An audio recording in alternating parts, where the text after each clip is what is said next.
you'll always get more marketing after you've listed it than you will the night. Correct.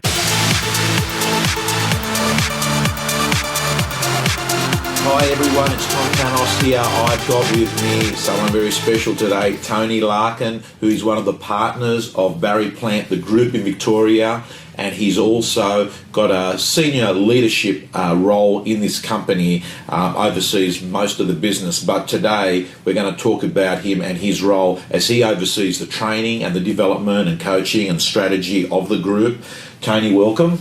Well, thanks, Tom. Mate, it's good to have you here. I've been, particularly keen to get you on the video because Mark DiGiulio from your Doncaster office, who had a lot of views on that video regarding the way he sells vendor-paid advertising, and he's an exceptional agent. Absolutely. Has come through a lot of the training principles that you guys incorporate here, and you being a head trainer, coach, facilitator and designer of the training, I thought today you're going to be able to share with us some of the best ideas out there in your group. It's an attraction business. Yep. High on options, high on VPA. Yes. So just for our viewers, because a lot of the viewers, well, most of the viewers are not in Victoria, I think about 25% of the 17,000 viewers are in Victoria, but the rest are Queensland, New South Wales. Can I have a brief summary of you and your role at Barry Plants? Sure, Tom. My background is I started in real estate, I suppose, back in I think about 1986. From in Mildura, country boy by heart, and then moved down with the family. So I've started in all the different areas of real estate, from property management right through to sales management, ownership. Covered off in all areas of real estate as predominantly being a salesperson. And so you've been in the lounge rooms, the stuff that you educate these people. You've been in those lounge rooms. Absolutely, everything I teach or train on is basically been principles or skills that I have done myself over the years in the lounge room. I think that's one of the strong points of being a good trainer and a coach. If you've been there before and done it, it makes it certainly easier to show other people the way. Not that my way is the only way, but absolutely everything I run on and train on and coach on is I've done it before. Okay, and you've been in this role at Barry Plant for how long? Been with the group for over 10 years, just on 10 years actually. So very much 10 years been overseeing all the training, running all the training. I've got my other colleagues obviously that help me in the areas of the training. So now coaching, business planning, for the last 10 years of the group. Okay. Let's start off with, you get to see a lot of agents come in. Some of them become superstars, Some of them last a year and then move on. Have you been able to work out at the recruitment stage, can you suss out, or when they come into training in their early courses that they come in, have you been able to work out what are some of the success qualities of agents? Sure, I think the signs there that I've been able to see, and certainly from hiring and running teams myself in the past, and knowing what to look for and what I would look for in salespeople, and then seeing them at training as well through the coaching, I think there's certain signals to look for. Trying to work out an exact and perfect science. I don't think anyone's got the right answer there. But there's a couple of things I look at. I think number one is action. Right. Do they actually go out and try and implement what they've been taught, what they're being shown? So do they have a high level of action? Is their work ethic high? So are they trying to implement what's being, even though they may not implement exactly the way you want them to at the beginning, are they attempting, and is it high? Okay. Right. Their attitude, particularly when they're getting the knockbacks, when things aren't going well, what's their attitude like? Right.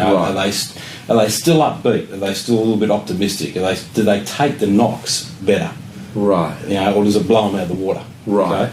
So I think their action, their implementation. The other one is I would look for is this person chasing me? Right. In other words, I'll give them some information and give them stuff to go out and do, then let them go and either succeed or muck it up a little bit. And then do they come back? Are they chasing me for the information? Do they want the information? Them following you up versus you following them up? Yes. If I have to always be following them, that's an indication to me that something's not right. Either I want it more for them, or maybe they're just not ready yet. But if they're chasing me, I've got someone to work with. I remember an old gentleman said to me many, many years ago, he said, Tony, if they're not asking the question, they don't want to know. Yeah, well said. Beautiful. Yeah, so if I could be giving them all this information, if I'm having to shove it down their throat, so to speak, that's an indication to say, particularly earlier on, that they may not be the right person here. Okay, so 3 takeaway points, guys and girls there. I just want to touch on those because they're very important. One of them is you're saying is they're an action-oriented person. They're a person that comes here and then the next thing you know is they spend more of their time in the execution. They're really keen in getting things done. The second thing that you said is that they follow, they seem to be chasing you, and some people think, oh, they're being a nuisance and that, but what they're doing is they're just, the type of person that wants to be 100% sure that they've got it. And absolutely, I want to. Are you hungry? Yeah. And you talked about, and to me that other beautiful point is their dropout period. When they get a knockback, do they drop out for a week, a day, an hour? How well do they bounce back? Yeah. What's their attitude? Because a lot of people start off with a great attitude, but it's not until they start to get all the rejection and going through all the stuff that they've got to do, the prospecting side. I'm looking at saying, how do they handle that? Right. Do they come out of that with a decent attitude? Everyone's going to take some blows if they've never done it before, but do they handle it better than other people? Yeah. Because that's part of being successful, is being able to handle the setbacks and being able to bounce back from that. Yeah. I think a couple of other ones is do they have strong aspirations? Are they a goal setter? Do they have some vision of where they like to see themselves down the track? If I'm a business person and I have a business that's built on aspirations and plans and goals, I need people with me that are like that. Okay, so just even those things that you're talking about, as you're saying those, Tony, they're very attitudinal things you're talking about. Attitude's everything. You haven't actually gone off and said, that they've got the ability to, do a close, or they've got, amazing scripts or dialogues. What you're talking about there is it's more a personal characteristic of work ethic, ambition, motivation. Attitude's everything. If you've got the work ethic and the attitude, I can teach you the skills. Right. Okay, but if you've got all the skills in the world and you've got the wrong attitude and everything else, you're very hard to teach or steer. Okay. So, and the other thing is, I suppose you look at it and say, do they attract people? Do people like being around them? Right. So I'm looking for that, because fundamentally, if they're going to work for me and be an agent and be a lister, I want them to be, as you say, an attraction agent. I want people to want to be around them. So have high likability. Yes. Some people have just got that quality. They do. Absolutely. Some people are natural communicators, and they don't know how they do it or the science behind it, but they're just good at it. So that's an important area of this. Is do they attract people, and do people like being around this person? Okay. So on that point, let's move on to this concept of the attraction business, which I talk about, which is pretty much underpinned by your ability to also get marketing, because marketing is what builds this whole attraction. When people know about you because of your current listings, they're more inclined to deal with you. You've got a very unique approach that actually distinguishes between listing a property and getting marketing, Yes. I think maybe the way I can call that is a 2-stage listing presentation. Yeah. Tell us more about this approach that someone like Mark DiGiulio or other people that we see in or outside the Barry Plant Group, they've got this ability to get vendors on side and treat the marketing as a separate component in the discussion. Yeah, I think a lot of agents try to do too much when they list a property. Right. Okay, and they try to do it predominantly all in the one meeting. And I think you've got to remember what you're there to do. You're there to list their home. So get it listed. Okay, then come back and reset their marketing, reset the campaign in a different. Once you've got the listing, now the wall comes down, they become a completely different person. So you're able to have a conversation with them at a completely different level than you can the night you're listing it. So when you come back, you can sit down and actually have a conversation of the pros and cons about why they should be marketing here, where they should be marketing, and you're not going to lose the listing because you've already got it. Okay, so tell me, how does it work? Just explain to me, how does it work? You go out to do a listing presentation, and how does it all transpire in execution? Well, again, I think if you look at when a vendor comes to list their property, okay, they've basically got to make a decision. They've selected their agent. Okay, so they've got to make a decision in these 4 areas at that point in time too. Price, how they're going to quote the property, marketing, what, where, how much, fees, okay, and sale method. Yeah. Okay. The one thing that they have all in common is they're all dollar related. Correct. So the problem a lot of agents have is they get caught up saying, well, okay, we're continually competing against other agents about marketing or overpricing properties.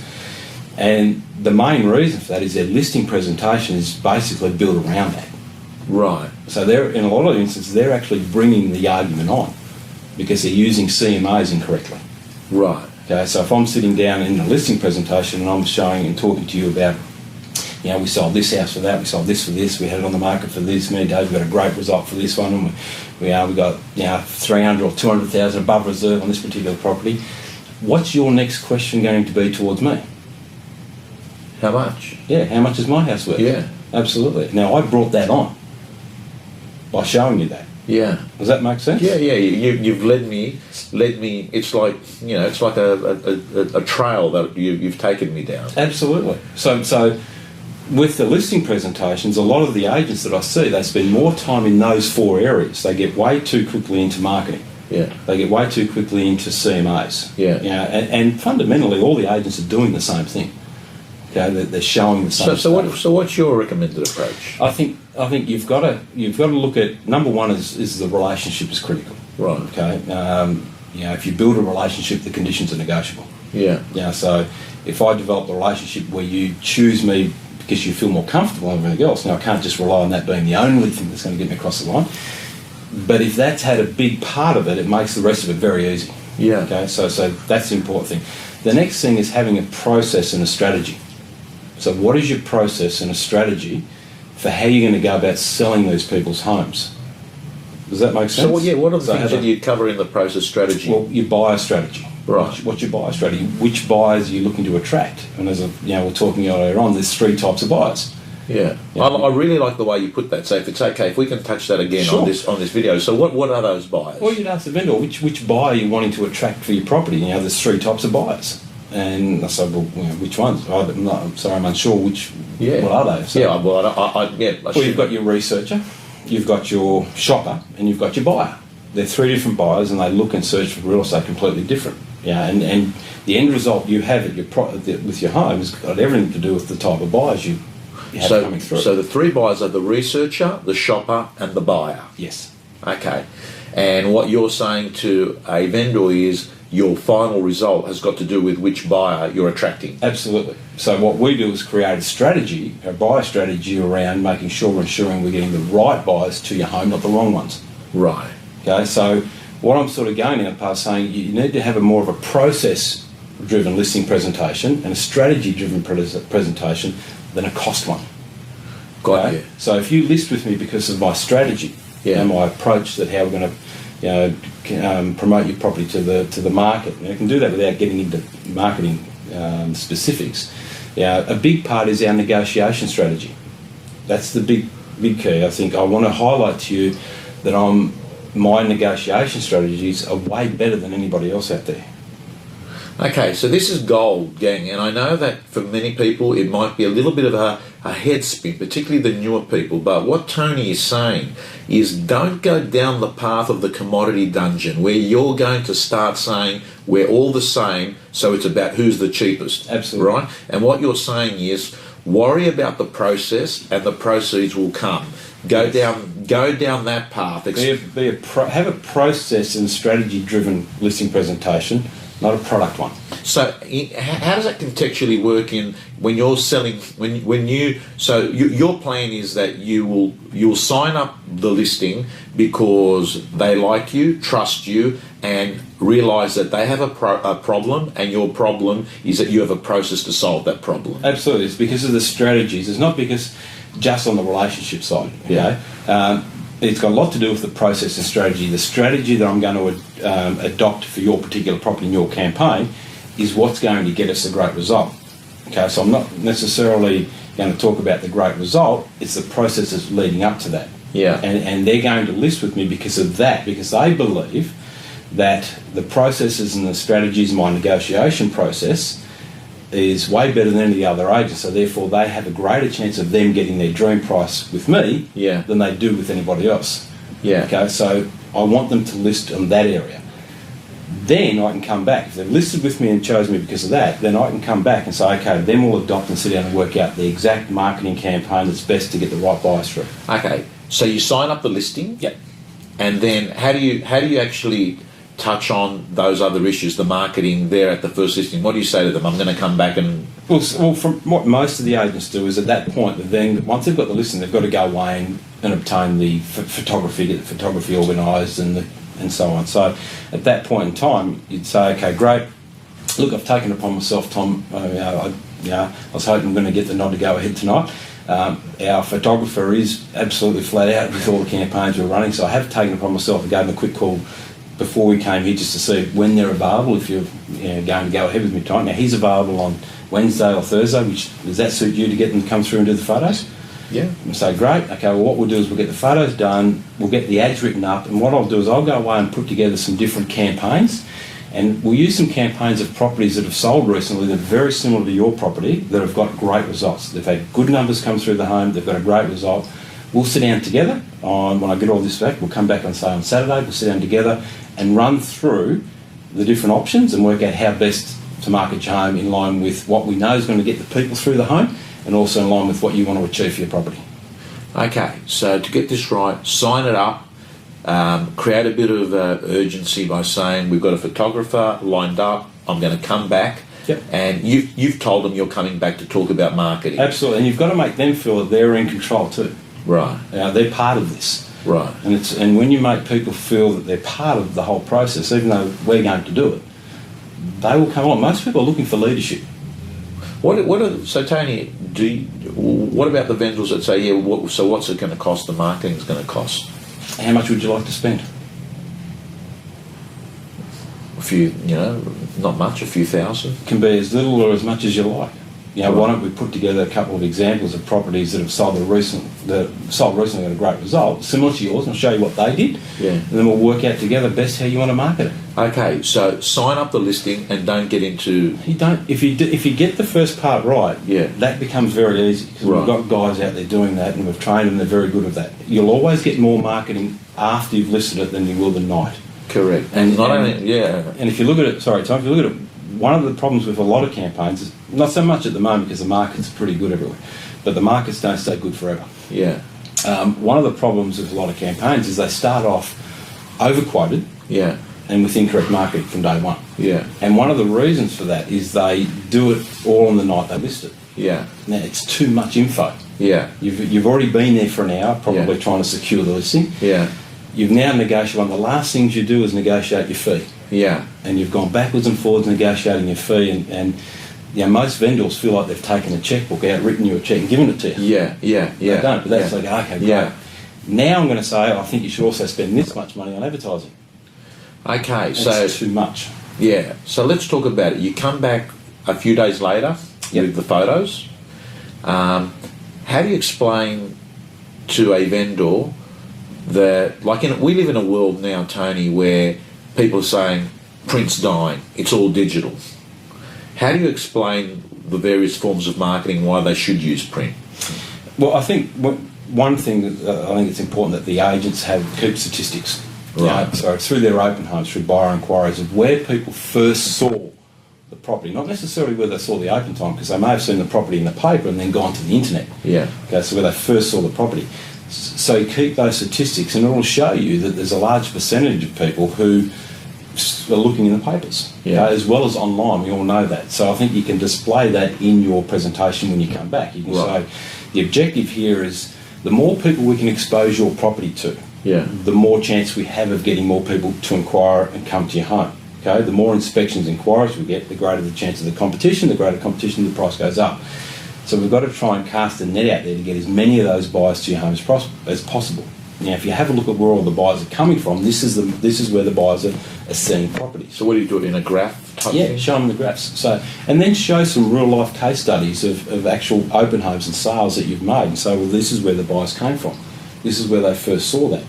Okay, so that your third partying thing, you're not just making statements. You're actually showing them hard evidence to back up what you're suggesting. Okay, so showing them where the buyers come from is important. Okay, and I think also explaining that the more people we can reach, the greater the chance we have of finding that one or two people who are actually going to pay the premium dollar for you. The vendor that says just put it on the internet, that's where everyone's coming. Why spend money? Well, I'll come back to this. There's the three types of buyers. It depends on which buyer you're looking to get. There's the researcher who is never going to buy. Right. Okay, they're on the market. They just research real estate. They're fact finders, and they predominantly search on the internet. So you'll get a lot of hits from these people, but it won't translate into inspections or anything like that because they're not looking. Got you. They're the researchers. Okay, so you'll get a lot of those people hitting it, but it won't translate into inspections and offers. You'll get the shoppers, who are people who have just entered the marketplace to buy, but it takes them about 6 to 8 weeks to become a real buyer because they've just entered it. So they're starting to look. They're saying, I have this much money. They're going through the process of comparison. Got you. What can I get for my money? Got you. They're generally not organised with their finance. They've still got things to get organised in relation to becoming a real buyer. Yeah. They look on the internet, so you get those buyers as well. Okay, on the internet. They predominantly look through open homes and so on, and if they find something, because they're not ready, the offer's generally on the low side. Okay? Yeah. So then you go on to Tom, the buyer. The buyer. Now the buyer is somebody who's a serious buyer. They're ready to purchase now. Now they have missed out on properties. They've put in offers. They've been unsuccessful. They've bidded at auctions. They look everywhere because they don't want to miss out on that next property. Yeah. Okay. They have a high fear of loss and a high urgency level. Yeah. Because they want to buy now and they've already missed out. Yeah. And now, for you to get a great price, the more of those people you can get to your home, the greater the price. Because they're the ones that you see at auctions bidding against each other and an auction goes off a 10. Right. Okay. Now they search on everything. They're on alerts. They scour the paper. They ring the agents. They'll even go and look out the front of agents' windows, which is days gone past. But they will look at everything. Right. They'll grab the papers, because they don't want to miss that next property. Yeah. Okay? That's the buyer you want. That's the buyer you want. So if you only go to the internet, the chances are you're going to attract a lot of the researchers and the shoppers, but it's not necessarily going to translate into the real buyers. Okay, well there's a golden gem that you get, an internal training tip that Barry plans to give where they're able to articulate to a vendor, which is, by the way, it's not some Amway type smoky screen story. That's reality. That's life, isn't it? Well, we did some research before we, you see in the marketing book we put together a while ago to help, with the expectations meetings that they run. We did some research of our own and we looked at the offices and we got them to run new listings, good listings, just internet only, open homes in the marketplaces, and looked at the numbers that they got through in the first couple of weeks, and then we looked at them to run combined, online and print, okay, and the numbers were dramatically different. There was more people at the open homes, there was more inquiries. Beautiful. Okay, very, very useful tip. I want to ask you, and I'm conscious of time, I want to make sure that we get all this stuff in there, right? Your 3 most useful training ideas that you have to help the viewers out there. We had this conversation before we came on. Where do you start and where do you stop? There's so many. So I've nailed a couple down. I think communication skills, right? People skills, and I advise brand new people. When they're first starting off and getting in the industry, I say to them, become a student of people. This business is all about people. It's a people industry, not a bricks and mortar industry. Okay. If you take the people out of the equation, we've got nothing. Yeah. And those top agents are generally great communicators. So learn to develop better people skills. What this industry needs, in my opinion, is better people, not better salespeople. Well, beautiful. Love that. Okay, Love that. That's what owners are looking for. They want to deal with someone they feel comfortable to relate to, that's going to lead them in the path they want to go. But they're scared to deal with the salesperson. So isn't it weird, Tony, like a vendor's call out to get a market appraisal or valuation or listing presentation, call it what you want. But really, if you really read between the lines, what they're saying is, I'm dying to meet a nice person. Absolutely. Isn't it? Absolutely. Well, let me ask you this question, Tom. Would you give your property to someone you didn't like or trust or feel comfortable with? No, I'll keep looking and I'll find one because there's a lot of real estate people around. Absolutely. So, number one, I'd say develop greater people skills. read books about people. Yeah. Learn how people make decisions. Learn how people shop. Yeah. And when people are calling in agents, they're going through the shopping process. Yeah. And a lot of how they shop for agents is the same how they shop for everyday products. Yeah. Plasma. Yeah. They compare, they shop, they look, they get the people and they work out which one they want, and then they negotiate. Yeah. Okay, beautiful. Number 2? Number 2, listing presentations. Yeah, so what's your advice there? Most of the problems that you see out there with agents that they have, like not being able to get better commissions, being able to, having people undercut them with advertising, all this stuff. Most of the issues that they come up against is because of their listing presentation. Okay, so one of the big tips I'd say is learn to become a great lister. Learn to do a great listing presentation, not around costs, around process. What's your strategy? What's your process? Have a process-driven listing presentation. That will fix most people's problems. Right. It's also the cause of most of it. It is. Because, see, if you see value in something, you'll pay the money. Yeah. If you don't see value in it, you won't. Correct. Otherwise, why is a 3 Series BMW more expensive than a Toyota Corolla? Yeah, absolutely. So the bottom line is you want to increase the fee you're going to get, you simply increase the value that you provide. There's Absolutely. a correlation between the two. Absolutely. And if you look at it, and having dealt with a lot of people and looking at what they do from a listing point of view, they fundamentally all do the same thing. That they're very much bringing out CMAs way too quick, and using those incorrectly and so on. So the listing presentation, that's a big one. Work on the listing presentations. Okay, number 3? Personal development. Right. Explain that to you. What's that mean to you? Again, learn to how you view yourself has got a lot to do with how the world's going to view you. Right. And I think being a great lister, if we're talking about listing, one of the things of being a great lister is the ability to transfer a belief. Whereas the people on the other side of the table can look across and look into your eyes and they can see that high level of belief. Yeah. Because people forget what you say, but they never forget that feeling that's transferred. Absolutely. You can pick that up. Yeah. And I think a lot of people are looking for leadership. They're looking for someone who's going in a certain direction, their direction. Okay. So I think that personal development, that self-belief, not arrogance. Yeah. Okay. But if you have a look at all the top performers out there, and they all do things differently. They all have different ways of doing things. And that's one of the great things about our business is there's so many different ways you can do it. But they all have one thing in common. They've got a very, very high level of self-belief. Yeah. Borderline arrogance in some ways. Yeah. Where they know there's no other agent, there's no better agent that they can... They're confident, aren't they? Absolutely. Where they will go over the first objection. Tony, what's the difference between confidence and arrogance? Confidence, I think, is in the way I think you present yourself, your body language, the tone of your voice, the dialogue you use. Yeah. Arrogance can mean you've crossed the line almost where you become off-putting. It is more about you than the client.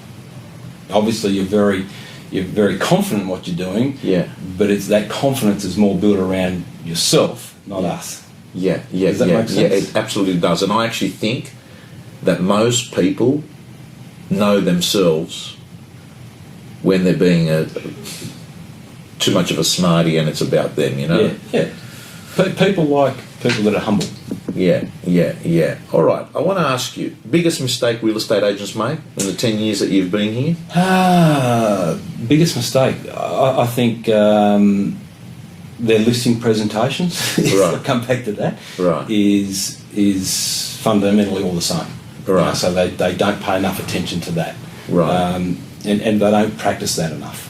Okay. So and I think it's a good point because I've after all these years, Tony, me just talking to agents on these video blogs and agents at seminars, I worked out that some strategy that agents have is copy and cut. They copy and then just cut to be better by trying to win on price. And you can't. You don't need to do that. Yeah. There's a very small percentage of people that will choose an agent purely on fees and everything else, but I think they're in the minority.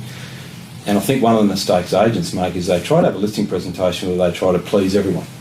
They be everything to everybody. Yeah. And the reality is there's business you're never going to get. Yeah. There's business you're going to lose. Yeah. So I would rather appeal to the 80%, Yeah. not the 20%, Yeah. or the 10%. Does that make sense? Yeah, absolutely. So, you can try and be everything to everyone, you'll become no one to anyone. Absolutely. Yeah. Okay. Tony, last question. I mean, I could speak to you for an hour because you've got really good quality content here that you're sharing with our viewers. But I know that everyone that watches videos has got ADD. You know?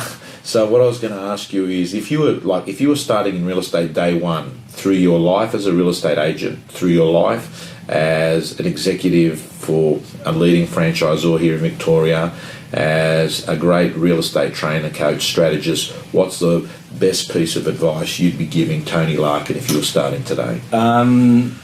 Be more humble, listen more, be more patient, be more consistent. I think one of the things that a lot of people do is, it's natural in the beginning, is they're too inconsistent. They don't implement enough of the ideas and they're not consistent in sticking with them.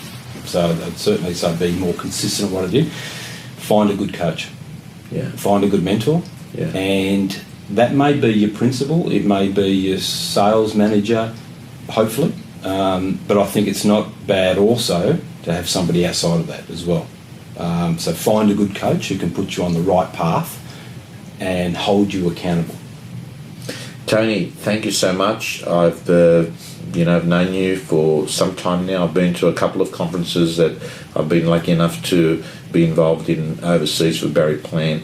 You've done a super job developing a training curriculum that I think is very much about attraction business, about becoming a brand and becoming well known and offering good service and auction and all the stuff that I'm biased because I love that stuff because I work for news.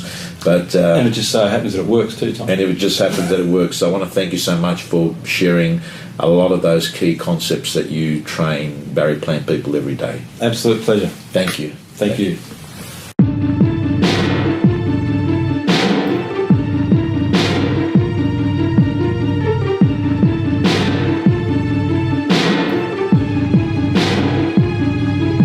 Up in maybe the next 5 to 7 days, I will have a proper report for you and gather the market intelligence of what these buyers have said. Now, if we find that we're getting 3 or 4 people that are biting at it, fantastic. You may be quite happy with the offers and you may want to move forward to the next stage and say, you know what, Mark, I don't want to go through a campaign. So you're not aggressively pushing them towards a campaign and advertising.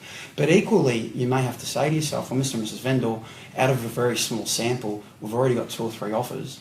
Yeah. Maybe if we expose the property with high impact advertising online and print, there may be an opportunity here for you to maximise your price.